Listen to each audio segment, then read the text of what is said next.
and talk about buyer agency requirements. So there's this article from Wave Group showing instructions should require buyer broker agency agreements. And I'm kind of curious whether you believe whether you believe buyer agency agreements should be required. And I think there's a couple of different ways to think about this.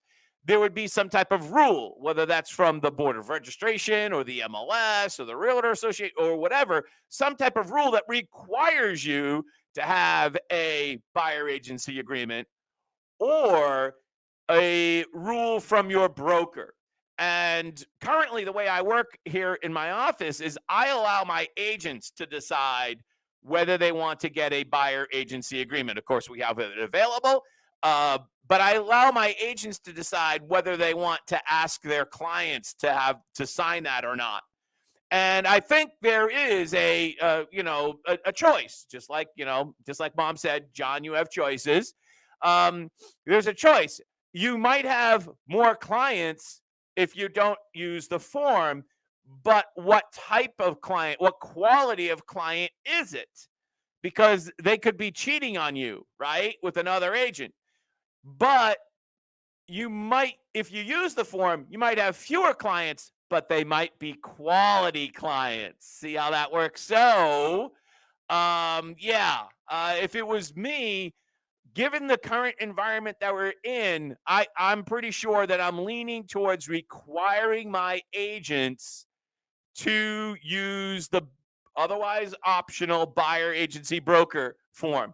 I am totally, absolutely against a universal rule, whether it come from wherever it would come from, upon high, that would require the buyer agency broker form.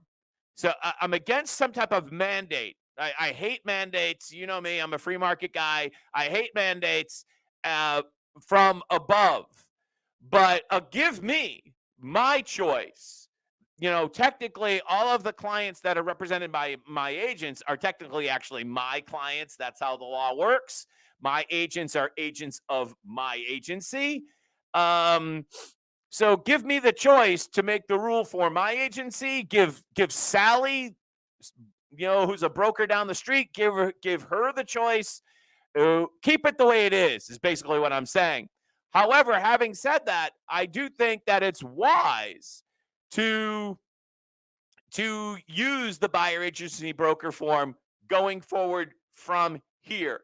Uh, but any type of rule, especially if it would come from the MLS and or the Realtor Association, I think would be some type of like backdoor antitrust violation, which I really can't put my thumb. I can't elucidate that right now. I'm not a lawyer. I was way too smart to go to law school.